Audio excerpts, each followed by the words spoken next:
Vous écoutez Lire du Dire, émission littéraire. Lire L'-I-R-E comme colère, mais aussi comme parole, qui dénonce et qui rassemble autour de la littérature, parce qu'elle est le langage du monde. Vous êtes sur Fréquence Paris Pluriel, 106.3 FM. Aujourd'hui est une émission un peu particulière parce qu'elle est consacrée à la guerre, à la littérature dans la guerre ou la guerre dans la littérature. Que peut la littérature face à cette horreur qui continue depuis des millénaires. Voilà. Et je reçois, pour évoquer cette problématique et d'autres choses, la poésie notamment, Hafid Gafaïti, qui est lauréat du prix européen Charles Carrère de poésie francophone. Il a longtemps enseigné les littératures anglaises, américaines, maghrébines et comparées en Algérie. Il est l'auteur de nombreuses publications de référence sur les littératures et les cultures francophones et postcoloniales. Hafid Gafaïti est aussi l'auteur de 3 recueils de poèmes bilingues, La gorge tranchée du soleil, Le retour des damnés et La tentation du désert. Et donc d'un recueil en français, Les braises de l'aube. Je l'accueille aujourd'hui dans des circonstances bien particulières, pour évoquer la guerre et aussi pour il nous parle aussi de son recueil, Les survivants de la défaite, qui est une anthologie de textes qu'il a réunis et retravaillés depuis de ses recueils précédemment publiés. Voilà.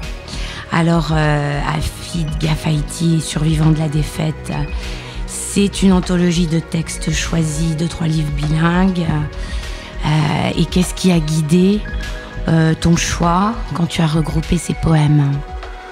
Tout d'abord, merci Carole de cette invitation. Et merci à toi d'être avec nous pour évoquer cette question d'une gravité sans égale. Totalement. D'autant plus que je suis né dans la guerre. J'ai connu 2 guerres. Je suis né dans la guerre. J'ai vécu ensuite une guerre civile dans mon pays, que vous le savez, dans les années 90.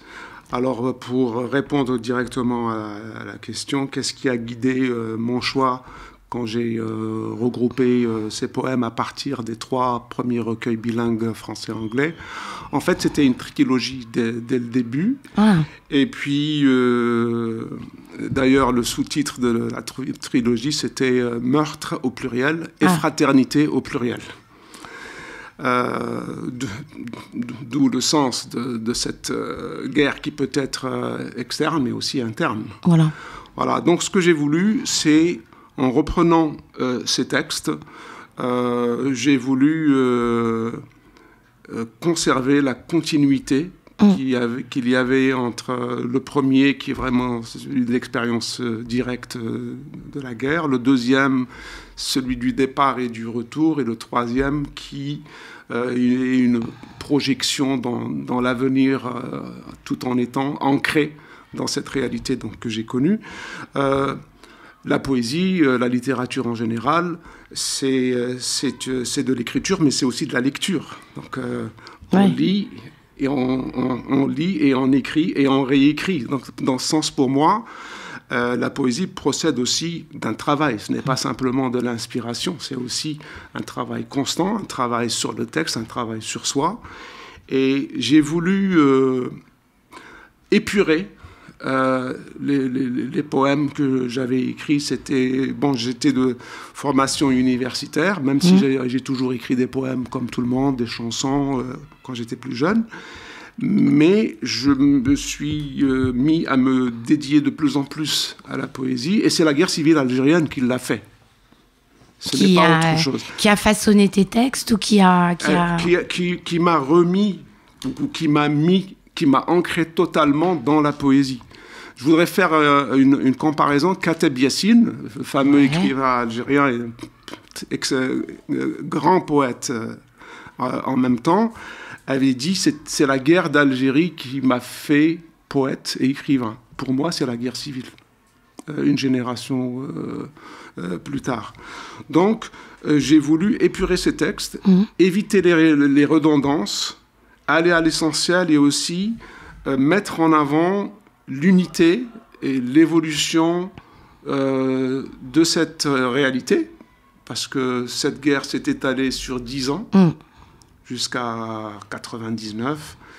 Et puis, j'ai voulu aussi m'ancrer de plus en plus dans les textes. Donc, pour cela, j'ai eu besoin de les reprendre. Et je les ai repris de manière considérable. Certains textes ont été littéralement réécrits. C'est plus vrai des 2 premiers recueil que du 3e, La tentation du désert. Dans La gorge tranchée du soleil et Le retour des damnés, j'ai beaucoup réécrit. La tentation du désert, j'ai eu moins besoin de réécrire, parce que ce travail d'épuration, de dépouillement était déjà là. Comme si la guerre avait façonné, avait empreint l'écriture quand tu étais dedans. Et que ensuite, avec le recul, ton vécu de la guerre a modelé encore la parole. Totalement. Et puis aussi, je ne voulais pas que mes textes soient simplement des textes de témoignages bruts, même s'ils ne l'étaient pas tout à fait dès le départ. Je voulais concilier le témoignage avec l'art. Parce que la poésie procède aussi de cette dimension, de l'esthétique, et pas un art, comment dirais-je, décharné, un art ancré. C'est ça. Et en quoi l'art peut...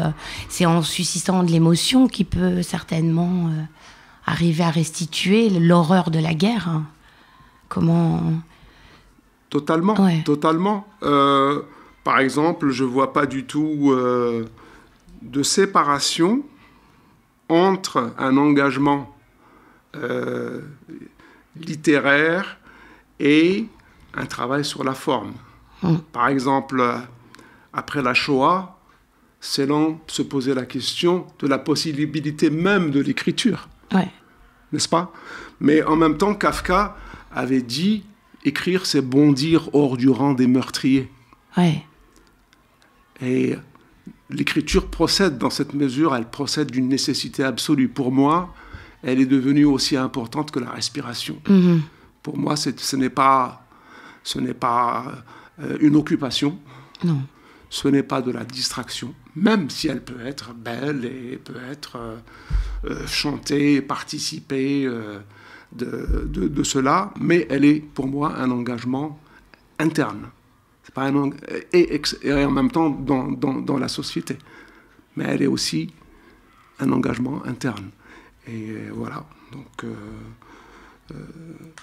pour moi, cette nécessité de travailler la poésie. La résistance. Absolument. La poésie est un mode de résistance, c'est un mode d'action en soi. On ne va pas revenir comment dirais-je, au débat de tours d'ivoire universitaire, etc. Mais ça avait commencé avec le fameux livre de Trotsky sur la fonction de la littérature. C'est ça. Et aujourd'hui, on a un bouquin qui vient de sortir sur après la littérature. Mais si on va très loin, il n'y a pas pour moi d'opposition entre la parole politique et la parole poétique. Pourquoi ? Parce que les poètes sont dangereux. Ils ont toujours été dangereux. Que recommande Platon ? Platon, il dit qu'il faut exclure les poètes de la cité parce qu'ils sont le mal de la cité. Ils dérangent, ils sont dangereux, ils sont subversifs. De même, il y a une sourate dans le Coran qui s'appelle « Les poètes ». Il faut éloigner les poètes parce qu'ils errent dans la vallée de la perdition. Sauf ceux qui rendent hommage à Dieu. Donc, il y a cette notion que la poésie dérange, contrairement, et que la poésie est efficace. Pourquoi autrement est-ce que les fascistes chiliens auraient aurait coupé les mains de Victor Jara et l'aurait assassiné. Pourquoi est-ce qu'en Algérie, parmi les premières personnes à être tuées, c'était les poètes et les écrivains, hein? Comment s'appelle-t-il, Tahar Jaoud, qui était le plus grand espoir de la poésie algérienne. Mais il n'y avait pas que lui, il y avait aussi d'autres. J'ai vu Tahar Jaoud un mois après son assassinat. Avant son assassinat. Pourquoi? Parce que pour justifier son assassinat, on avait dit « Celui qui vit par la plume périra par le sabre ». Il disait que sa plume était plus dangereuse que les actions militaires. Donc, on peut recentrer cette absolue, comment dirais-je, importance de la poésie dans la cité. De même, Aragon, les poètes, je ne sais ce qui me possède et me pousse à dire à voix haute, ni pour la pitié, ni pour l'aide, ni comme on avouerait ses fautes, ce qui m'habite et me possède, Garcia Lorca. Etc. Donc c'est à travers toute l'histoire de l'humanité, la poésie pour moi est vitale. Mais ça ne veut pas dire non plus qu'il faut exclure la recherche Bien sûr. Sur le texte, sur la forme, etc. Le formalisme littéraire est une forme d'engagement aussi, de ne pas répéter les structures traditionnelles, etc. Je ne veux pas trop aller là-dedans, mais les poètes sont toujours emprisonnés, les poètes sont toujours censurés, les poètes sont toujours assassinés. Voilà. Donc pour moi, le poète joue un rôle essentiel dans la cité, et en particulier en temps de crise. Comme c'est le cas, par exemple, en ce moment en Europe, comme c'est le cas au Yémen, dont on parle peu. On en parle peu. Alors qu'il y a 1 million d'enfants qui sont en train de mourir de malnutrition au Yémen, alors qu'il y a eu des dizaines de milliers de morts. Le pays a été totalement détruit. Mais il y a une chose que les gens ne savent pas. Le Yémen est un pays, peut-être le seul pays au monde, où il y a une chaîne de télévision totalement dédiée à la poésie. Et où les gens se répondent comme du temps de la poésie anti-islamique par poèmes interposés. Comment dirais-je, en dialogue à la radio, comme là maintenant. Les gens, au lieu d'avoir une discussion, ils se disent des poèmes. C'est extraordinaire. C'est magnifique, d'où l'importance de cet art. Oui. Et est-ce que tu as choisi, toi, des poèmes? Tu voudrais nous lire certains de tes poèmes? Oui, avec plaisir, mais je ne sais pas si tu ne veux pas toi-même commencer. C'est comme tu préfères. Je veux bien que tu lises un premier choix que tu as fait, comme ça. D'accord. Voilà. Okay, ça donnera un écho à tes belles paroles, là, que tu viens de... ces poèmes sont tirés de Survivants de la défaite. Paru chez Almanar en 2019, avec des dessins... avec des calligraphies de Rachid Kouraïchi. C'est magnifique, Voilà, donc le premier s'appelle Les îles. En arabe, l'Algérie, c'est Al-Jazair, ça veut dire les îles. D'accord. Voilà. Il n'y a point d'île ici, alors que la mer est immense. Le pays porte à peine nom des terres qu'il habite. Il n'est point de doute sur les traces des assassins, l'étouffement sans fin des pas feutrés de l'espoir. Il n'est pas d'homme possible là où la rue délaisse son chagrin, l'arbre son tronc, le ciel ses cadavres. Nous marchions vers un passé éteint, main dans la main, de marcheurs sans passé. Donc toujours du même livre, La blessure du printemps. Je viens habillé de cendres pour vous dire les saisons. Je viens de loin et loin j'irai. N'ayez crainte, mon sang ne coulera pas sur vos terres. Il ne séchera même pas sur la plus secrète de vos îles. Arpenteur d'ombre, hôte sans fruit, locataire d'adresses cachées, de volcans, de cratères, de puits. Ne sommes-nous qu'amants d'empreintes délaissées, graines crachées par nos ancêtres vaincus, marcheurs oubliés du sable, cadavres vomis par la Méditerranée? Que reste-t-il de nous, morts, au mieux en exil, poussière de routes, de trains, de barques ou de nos pas, mendiant des miettes sur les rives, en liste d'attente, d'asile ou de visa, le dos tourné vers le nord, tirant sur le filet du crépuscule. Nos bateaux en rade, nos pluies en grève, nos champs en pleurs, nos villes ne vivent encore que de sacrifices, de deuil, de cris. Pourquoi cet autel entre la blessure du printemps et les couteaux rouillés de la nuit?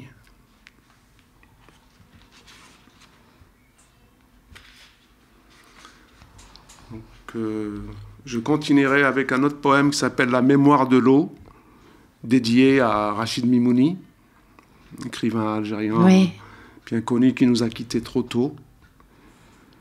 La mémoire de l'eau. Ils sont entrés, après les portes, leurs haches ont brisé le miroir. Mais, ne m'ayant pas trouvé, ils se sont acharnés sur mes restes. Pendant des jours, ils ont coupé ma chair, violé mon passé, lacéré mon corps, avalé mes traces. Une nuit, ils ont broyé mes narines, effacé mes mots, puis ils ont tout jeté. La maison brûlée, le fleuve détourné, j'ai erré 7 ans entre ville et désert, hanté par la mémoire de l'eau. Cet autre poème s'appelle « Partir ». Habiter, habiter encore, habiter l'eau ou la pierre, les saisons ou leur fil, le trop-plein ou ce vide auquel tout le monde finit par se confier. Au printemps, l'été se fissure. Ces vestiges contemplent le désastre d'un pays jamais construit, un goût de cendre dans la solitude des marées. À ceux qui rêvent d'exil, la réalité des visas ne connaît pas la métaphore. Elle se rit de l'image, ignore l'ellipse, ne tolère pas le paradoxe. La raison d'État se fout de l'allégorie, des poètes et de leurs restes.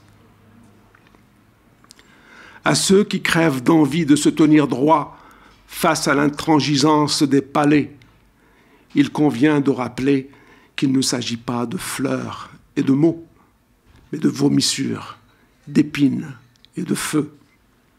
À ceux qui se pâment d'errance du haut de leurs pavés, maquillés ou nus, forcez la marche vers le nord, la course vers l'île, la sépulture en Méditerranée. Merci beaucoup, magnifique.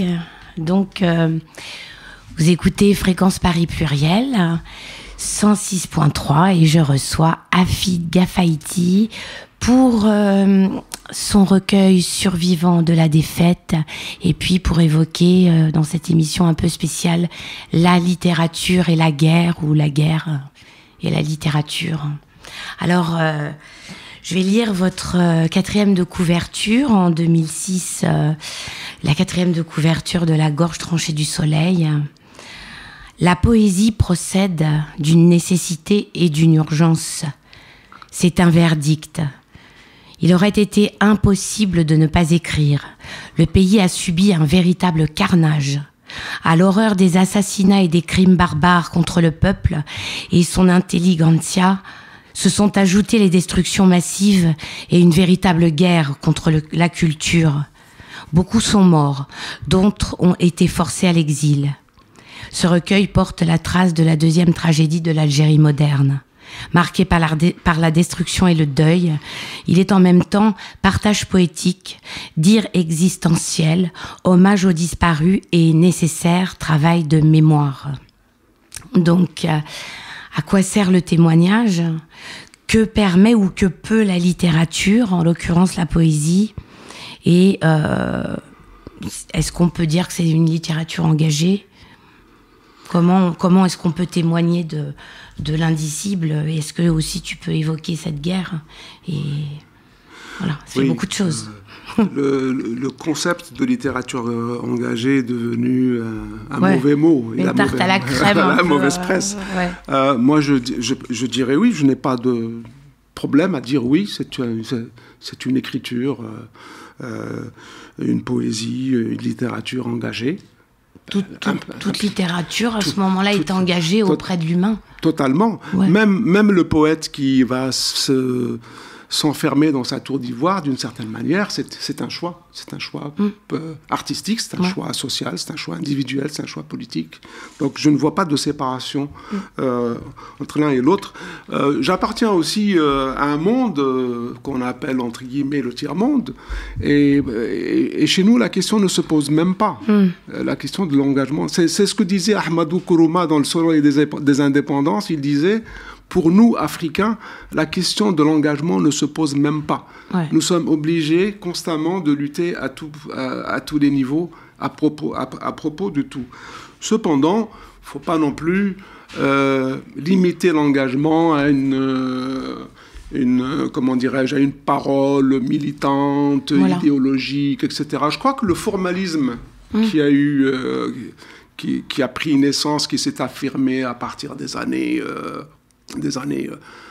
30, 40, et encore plus en France avec le nouveau roman, notamment la nouvelle poésie française dans les années 50, était une réaction, je pense, à la littérature militante du marxisme, des théories de Georges Lucas sur le socialisme, le réalisme socialiste, etc. Bon, mais je pense qu'il ne faut pas non plus aller d'un extrême à l'autre. Et par ailleurs, le terme d'engagement est comment dirais-je, il est polysémantique. Si on prend des textes de femmes, par exemple, Assia Djebar, n'est-ce pas, la grande romancière algérienne qui a fini à l'Académie française, quand elle publie son premier roman à 22 ans, ou à 20 ans, La Soif, en 1955, c'est un roman de facture traditionnelle qui est totalement à contre-courant du style du temps, n'est-ce pas, de Robbe-Grillet, Claude Simon, etc. etc. Ouais. Cependant, c'est un roman où, pour la première fois, une femme arabo-musulmane parle et dit la sexualité et le corps de la femme d'un point de vue de femme. Ouais. Ça, c'est révolutionnaire en soi, même si son écriture est de facture relativement balsacienne, comme diraient les théoriciens, n'est-ce pas ? La même chose s'applique à Christiane Rochefort, avec Le repos du guerrier. Même Françoise Sagan, Bonjour Tristesse, c'est un roman d'adolescente, très, très, comment dirais-je, bien ficelé dans la structure la plus traditionnelle qui soit. Pourtant, il a été révolutionnaire dans le contexte de son époque. Donc il me semble que l'un n'exclut pas l'autre. Cependant, moi ça ne m'intéresse pas. Je peux écrire des poèmes faciles, etc., joliment faits, faire des exercices stylistiques, etc. Par exemple, moi j'ai une admiration immense pour par exemple, Mallarmé, ou pour Valéry, ou alors dans le roman, pour Pérec, avec toutes les expériences d'Oulipo, etc. Mais ça, c'est aussi un autre engagement, bien sûr, artistique, mais l'un n'exclut pas l'autre. Et Pérec qui a écrit la disparition. Ça, c'est extraordinaire. Mais les gens oublient qu'il a aussi écrit Ellis Island, qui pose la question de la problématique de l'identité, de sa judéité du retour impossible à sa source et à son identité. C'est la même chose pour son roman W. Extraordinaire. Donc l'un n'exclut pas l'autre. Je pense que c'est un faux débat. Et on peut avoir des écritures formalistes qui sont très mauvaises. Parce que le formalisme n'est pas synonyme de qualité. Non. Alors qu'on a des poètes extraordinaires, comme moi je pense par exemple à Séphéris ou à Ritsos. Oui. N'est-ce pas? Ah oui. Ritsos a payé de sa vie en prison sur l'île de Léros avec tous les résistants grecs. Mahmoud Darwish pour la Palestine. Mahmoud Darwish parle de la Palestine d'une manière, comment dirais-je, politique, mais d'une manière extrêmement poétique. Un de ses plus beaux textes, c'est Le café de sa mère. Il parle du café de sa mère, qui a été mis en chanson par Marcel Khalife, n'est-ce pas? Aussi le recueil « Rien qu'une autre année, donnez-nous une autre année ».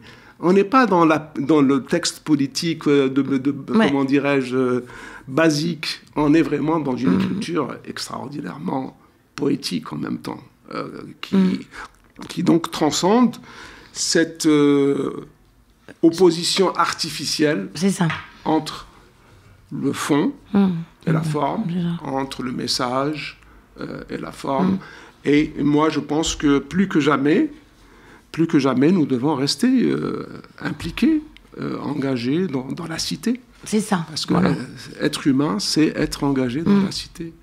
Et comment le poème ou la littérature ou l'art peut rendre compte de l'horreur de la guerre?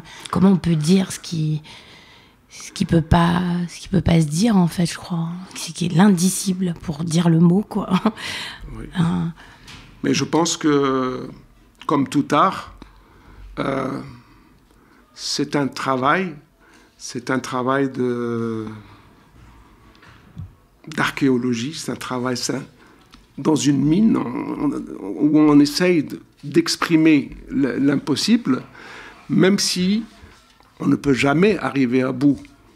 N'est-ce pas? Lacan disait le réel ne procède pas de la formalisation. On ne pourra jamais encadrer le réel. Non. Mais la poésie ne veut pas encadrer le réel, elle veut le dire. N'est-ce pas?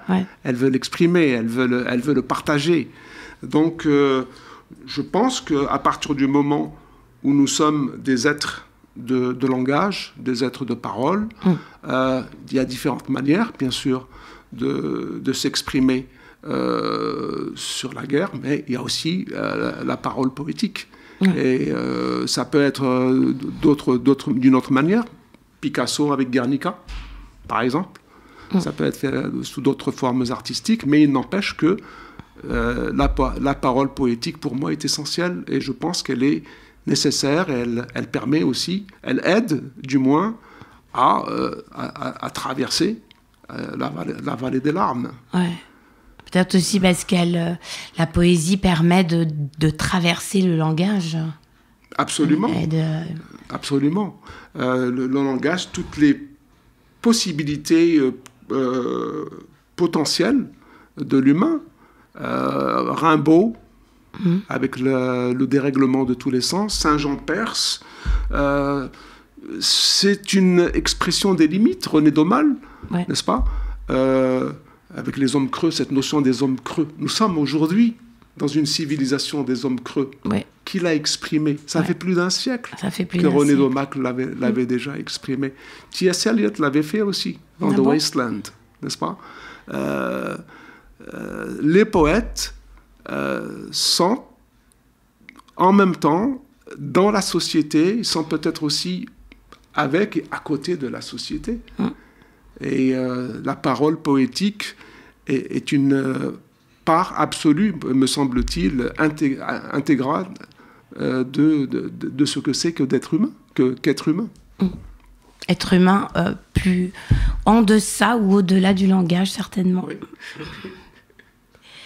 Alors moi, je vais vous lire quelques poèmes tirés d'une anthologie de la poésie syrienne contemporaine établie par Saleh Diab et qui est parue au Castor Astral.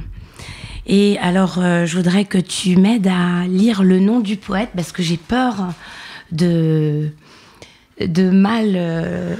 Ok, c'est Riyad Salih Hussein.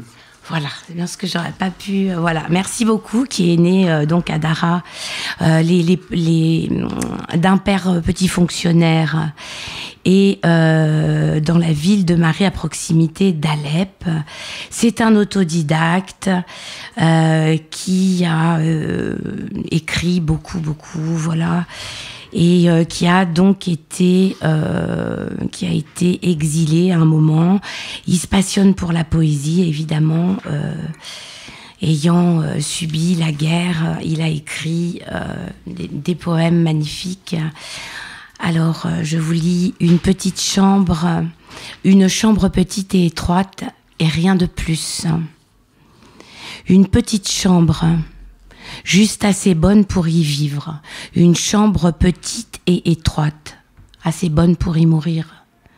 Une chambre petite et humide, qui n'est bonne à rien.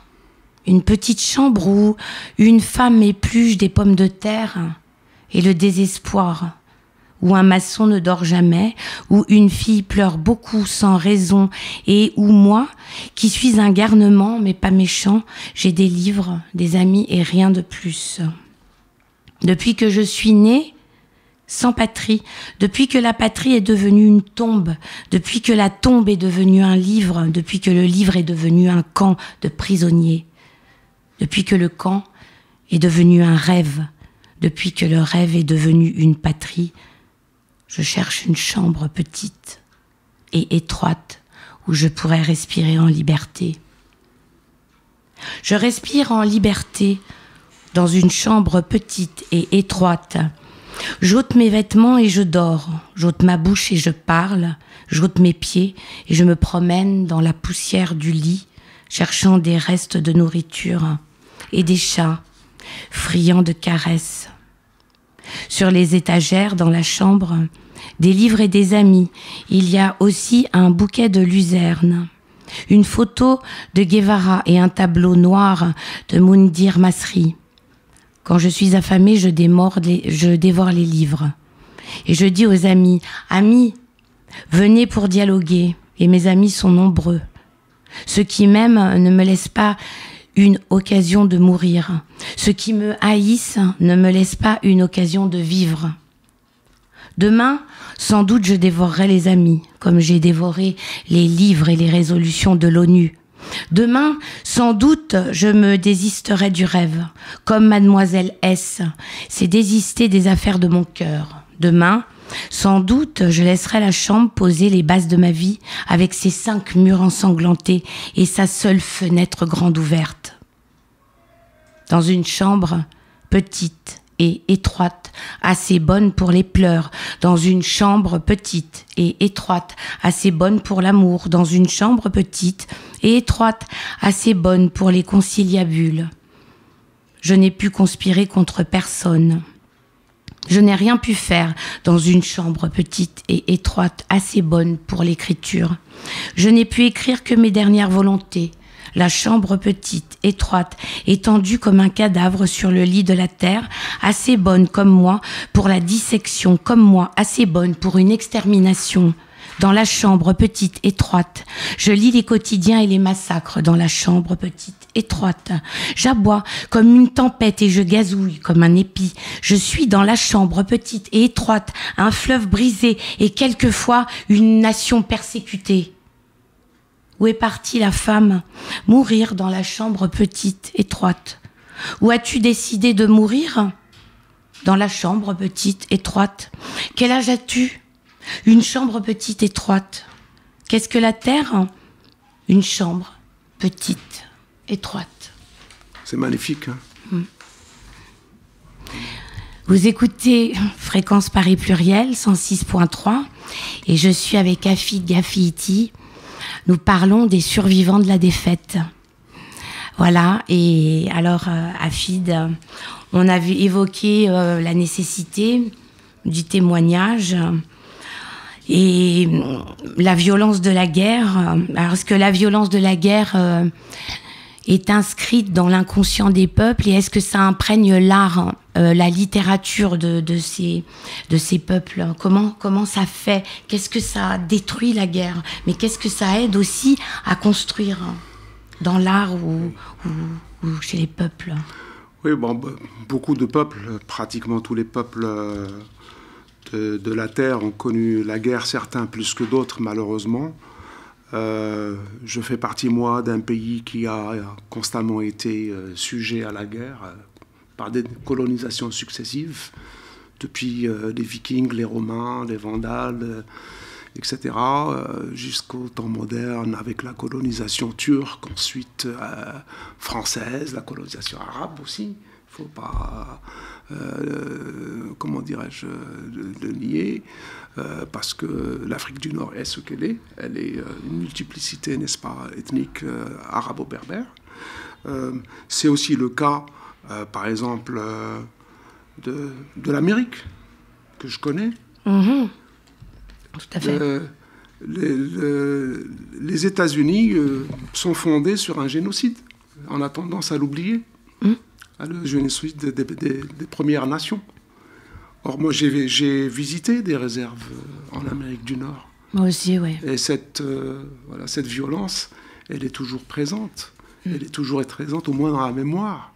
Elle est très présente dans la transmission de la parole. C'est le cas aussi en Algérie, mais je ne veux pas qu'on se concentre seulement sur les pays du tiers-monde où la guerre est aujourd'hui malheureusement présente partout, au Moyen-Orient et ailleurs. Mais quand, par exemple, Allen Ginsberg publie son magnifique recueil Howl, Hurlement, qu'est-ce qu'il dit? Il dit « Amérique, tes bibliothèques sont pleines de larmes. Tes bibliothèques sont pleines de sang. » Il fait référence à cette histoire. La même chose, un poète, chanteur, Bob Dylan. Bah oui. N'est-ce pas? Prix Nobel de littérature, n'en déplaise à certains. N'en déplaise à certains, voilà. N'est-ce pas? Oui, n'est-ce pas? Voilà. Alors Bob Dylan, il a toutes les chansons de type qu'il a faites, qui sont magnifiques, mais je pense à It's All Right Ma. Ah oui. N'est-ce pas? Qu'est-ce qu'il dit dans It's All Right Ma? Il dit It's all right Ma, I'm only bleeding. Il dit maman, tout va bien, je ne fais que saigner. Mais à travers ça, qu'est-ce qu'il dit?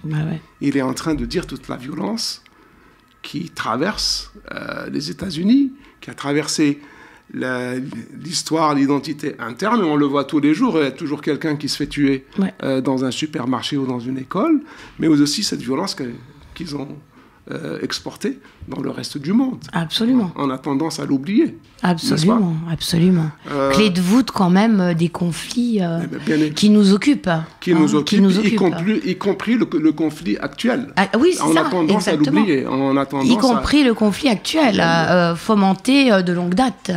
Totalement. Ça, on a tendance à l'oublier, ne pas voir l'autre versant de la médaille. On a tendance au monolithisme facile, à une pensée unidimensionnelle, sans voir... propagande télévisée, télévisuelle, alors on s'en sort pas. Et censure. Et censure. Moi, j'ai vécu en Algérie, et comme tous mes compatriotes et ceux du monde arabo-musulman, nous avons toujours lutté contre la censure, souffert de la censure sous toutes ses formes possibles et imaginables. J'ai écrit énormément là-dessus, j'ai fait énormément de conférences. Mon dernier essai est là-dessus, Culture et censure à l'Est postcolonial. Mais aujourd'hui, je le vois, j'avais RT sur la liste des chaînes de télévision, on l'a plus. Non. Et après, on va dénoncer la censure en Russie. Mais... la censure, elle est ici aussi. Et de la censure aussi subie de la part de nos congénères qui ne nous autorisent plus à énoncer autre chose que la bien-pensance. Voilà. Alors c'est être, d'essayer de réfléchir une problématique. Un discours monolithique. C'est ça. Et qui nous enfonce en réalité dans une perpétuation du conflit. Exactement. Au lieu de sortir du conflit. Voilà. Donc, malheureusement, la guerre, elle est ponctuée dans l'histoire des peuples par ces conflits, et elle s'inscrit aussi dans leur art, elle s'inscrit dans leurs textes. Par exemple, toute la littérature et la poésie espagnole est marquée par le drame. D'abord, toute l'histoire impérialiste de l'Espagne, et ensuite le drame de la guerre civile espagnole. C'est le cas aussi de la poésie d'Amérique latine. Donc... elle en motive les formes totalement. Et puis, l'art, la poésie sont imprégnés par cette structure, par ce motif. Et évidemment, on va le retrouver on va le retrouver dans les textes. Dans les années 80, Marc Gontard avait écrit un superbe essai sur la littérature marocaine qu'il avait intitulé « La violence du texte ». Oui. Hein, tu t'en rappelles peut-être. Et dans La violence du texte, il parle de cette production marocaine caractérisée par la situation de violence de la société marocaine sous le règne de la monarchie de Hassan II. Et on a des poètes absolument solaires et sublimes, comme Mohamed Khaireddine, n'est-ce pas? Ou alors d'autres excellents poètes qui ont subi dans leur corps cette violence. Abdellatif Labi, qui a été emprisonné, torturé pendant 8 ans, et qui en vit les séquelles encore aujourd'hui, et qui traverse ces textes. Ce sont des poètes qui ont eu le courage de dire cette réalité, contrairement aux poètes de cour et de Goncourt. Et de Goncourt, voilà. Tu vois, qui, eux, n'ont jamais pipé mot. Exact. Ils écrivent des textes sur la Palestine, sur toutes les questions lointaines. Ils sont présentés... parce que ça n'engage à rien, n'est-ce pas? Ils sont présentés d'ailleurs en Occident, alors qu'on ne connaît pas les résistants comme poètes. Alors que des poètes beaucoup plus importants, beaucoup plus nécessaires, dirais-je, n'ont pas cette visibilité, cette présence qu'ils méritent, alors qu'ils ont dit cette réalité. Ouais. Est-ce que tu voudrais nous lire quelques textes de ton deuxième opus que tu nous as emmené, qui est également paru chez Almanach? Je reconnais la beauté des livres, Les braises de l'aube. Voilà. Et il est paru en quelle année? Il est paru en 2017. D'accord. Avec des photographies de Joël Lec, qui est un superbe photographe et peintre en même temps, qui avait beaucoup travaillé avec Michel Butor en particulier. Il a fait beaucoup de livres avec Michel Butor. Ce livre est une continuation en fait, c'est le 4e. Le survivant de la défaite est le 5e. Et c'est une continuation en fait, de cette réflexion, de cette ascèse autour de la littérature. Tu cherches comment dire, comment ne pas dire. Comment ne pas dire. Et exactement. Mais c'est ça. D'ailleurs, c'est extraordinairement à propos dans le tout premier poème de ce recueil qui s'appelle « Face au pain ». Et qui est très différent. Il a été écrit dans un monastère zen où j'allais au Nouveau-Mexique. Donc ça s'appelle « Face au pain ». P-I-N, l'arbre. Oui. Face au pain, nul ne sait.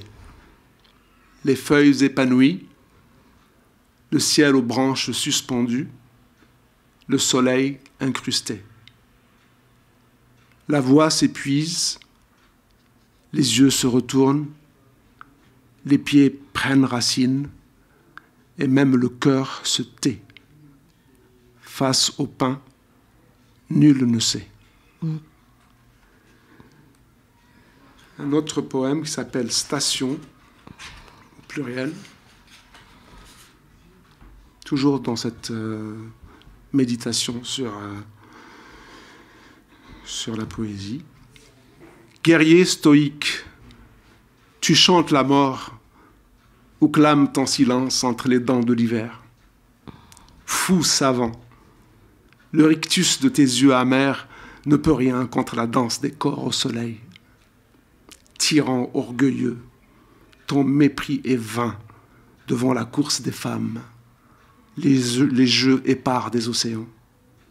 Singe héroïque, tant de montagnes à escalader, matin, soir et même au-delà.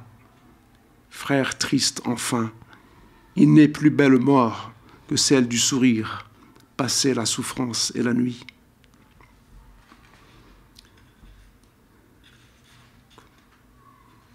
Ensuite, il y a un autre poème qui pose la question des livres, des livres avec un L majuscule. Oui. La terre sous mes pas, terre comme terre jamais ne sera. Vers les murs, chaque matin, malgré larmes et soleil. Auras-tu appelé le vent, sonné l'alarme, chant désert, muet, rivière assoiffée de son, alors qu'encore on égorge, on fusille, chez toi, chez moi. L'heure me bouscule, je bouscule le temps, mais aucun livre ne s'ouvre sur le nom.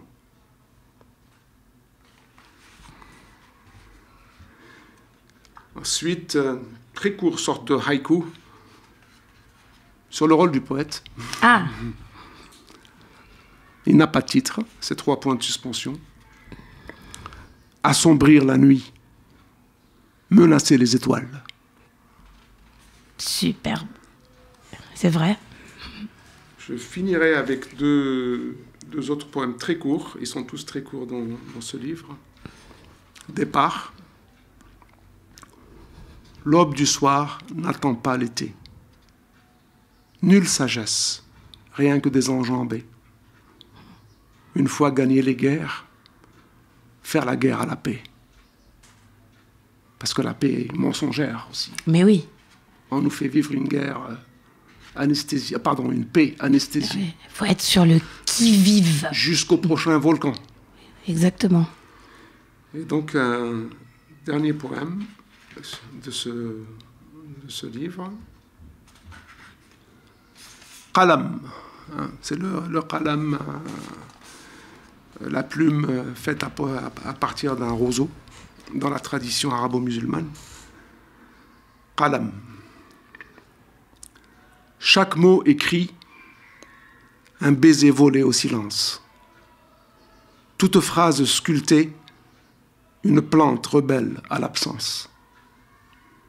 Le moindre texte bâti, un bouquet dans la gueule de l'hiver. L'encre et le qalam, perles dans le sable, psaume sur les lèvres de la paix. Merci beaucoup, magnifique. Vous écoutez Fréquence Paris Pluriel 106.3 et je suis avec Hafid Gafaïti pour évoquer la poésie, la guerre et son recueil, son anthologie Survivants de la défaite. Alors, est-ce que encore aujourd'hui les conditions de vie des artistes résistants dans certains pays du Maghreb sont difficiles et la condition de vie des femmes artistes, est-ce qu'elles peuvent s'exprimer enfin dans les pays qui ont du Maghreb qui ont des conditions pas réputées pour pas être faciles, qu'est-ce qu'il en est? Est-ce qu'on peut écrire? Est-ce qu'une femme peut... Bon, tout d'abord, je connais bien le Maghreb puisque c'est de là que je viens.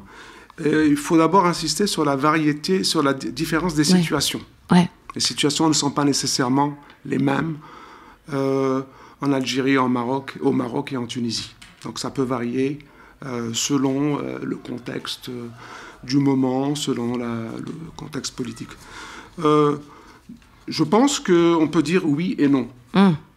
Dans la mesure où, si je me concentre sur le cas que je connais le mieux, celui de l'Algérie, il y a maintenant une relativement importante même liberté d'expression tant qu'on reste dans le domaine de la littérature, tant qu'on ne passe pas à une action organisée qui comment dirais-je, remettrait directement en question le pouvoir en place. Ça veut dire qu'on a le droit de critiquer le pouvoir en place. Oui, ce qui n'était pas le cas avant. Voilà. Ce qui n'était absolument pas le cas avant. C'est-à-dire, il y a une situation que nous avons connue à l'indépendance et sous le régime socialiste, qui était un capitalisme d'État, mais bon, pour aller vite, on peut dire d'un socialisme autoritaire, où il y avait une ligne du parti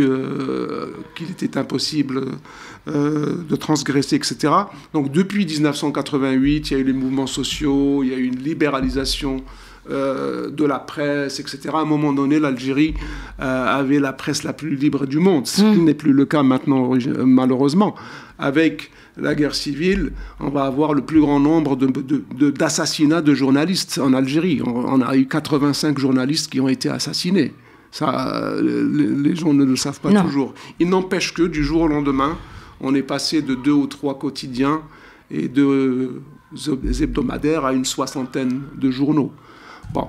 Dans le champ littéraire, ce qui a changé la donne, c'est que on est passé à une libéralisation de l'économie et à partir de là, à la possibilité des éditions privées. Ce qui n'était pas le cas. Avant, il y avait un secteur d'État, imprimerie, l'État contrôlait absolument tout. Je peux vous raconter une anecdote très rapidement que Rachid Mimouni m'avait racontée. Rachid Mimouni apporte son premier, enfin, c'était pas son premier livre connu, c'est Le Fleuve détourné, qui a été finalement publié chez Robert Laffont. Il avait amené à l'ENAL, les éditions nationales du livre à Alger. Il avait donné le manuscrit, pas de nouvelles, pendant des mois et des mois et des mois. Il est reparti là-bas. Le directeur du comité de lecture le reçoit et il sort son manuscrit. Il lui dit « J'ai adoré votre livre.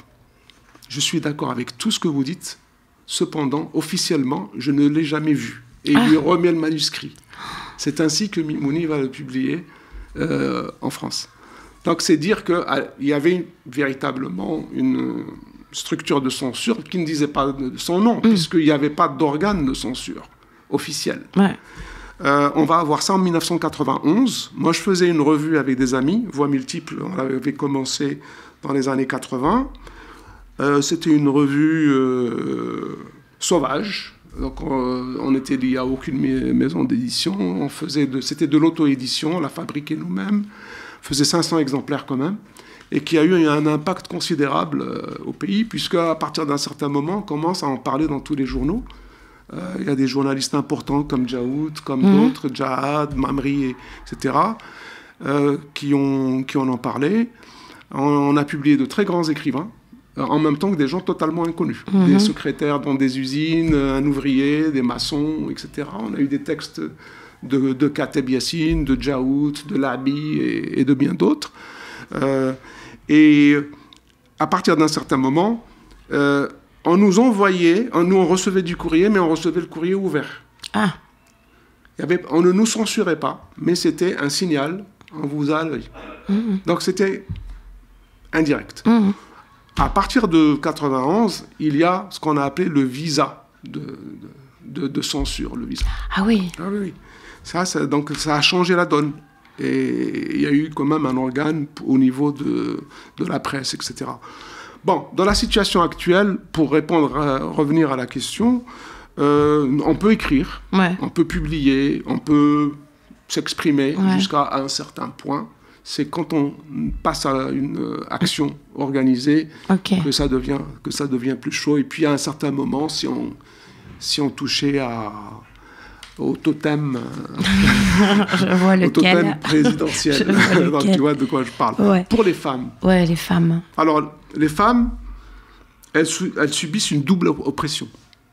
Comme les hommes, elles subissent la même censure, mais elles subissent aussi la censure du patriarcat. Donc, il est beaucoup plus difficile pour les filles de faire le pas de l'espace privé à l'espace public, par le biais de la publication, ou alors du récital, etc. Ça va dépendre du domaine. Des individus, ça va dépendre des familles, etc. Il n'empêche que, il y a des femmes qui écrivent, il y a des femmes qui chantent, il y a des femmes qui publient, et les femmes, autant dans la littérature, dans la poésie, comme c'est le cas dans l'action politique, dans les manifestations, elles sont à l'avant-garde. Bon. Pourquoi sont-elles à l'avant-garde? Parce qu'elles sont conscientes qu'elles sont les premières victimes de l'ordre qui veut s'imposer, qui a tenté de s'imposer dans cette société et qui veut toujours s'imposer dans cette société.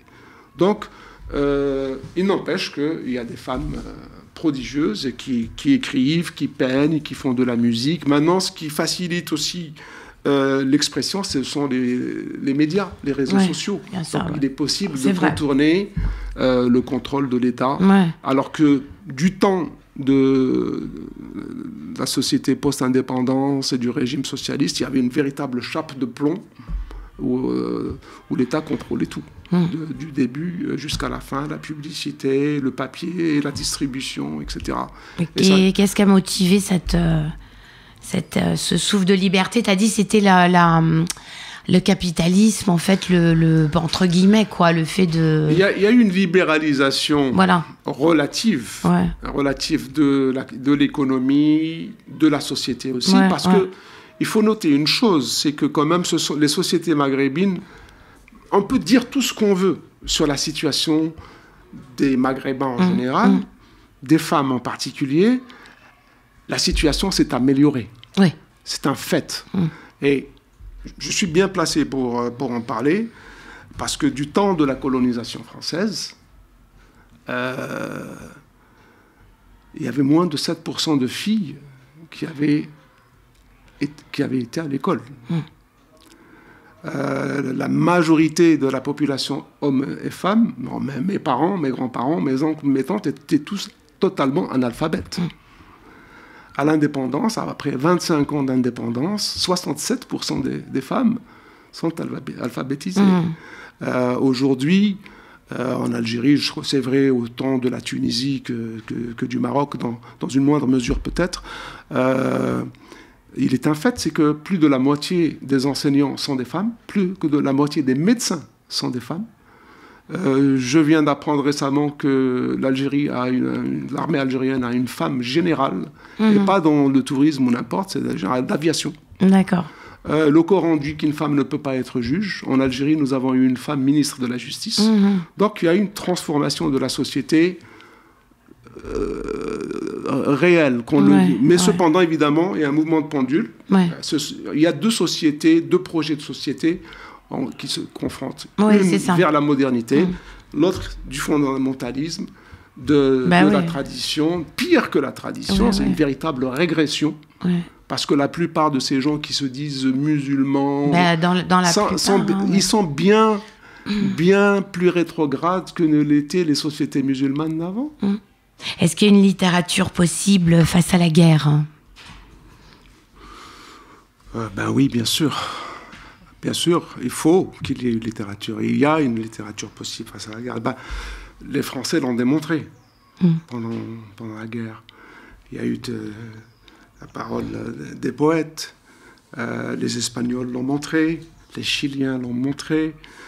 Les Allemands aussi. On a tendance à oublier aussi les Allemands qui ont résisté. C'est vrai. Les Russes. Et puis aujourd'hui, probablement aussi les Ukrainiens. Les Ukrainiens. Je ne connais pas encore leurs textes, mais je suis sûr qu'il y en a. Oui. Ah oui, on a des poèmes. Voilà. Donc, je pense que la littérature, la poésie, n'est pas seulement possible, elle est nécessaire. Oui. Elle est nécessaire parce que elle est aussi... elle est parole. Et la parole est vitale. C'est René Girard qui disait que là où la parole fait défaut, c'est la violence qui s'installe. Oui. Et c'est parce qu'il y a cette violence qu'il faut que la parole prenne le dessus. Il faut que les poètes s'expriment, il faut que les gens s'expriment, il faut que les penseurs s'expriment. Merci beaucoup, Merci d'être venu. Merci à toi. Et merci aux auditeurs.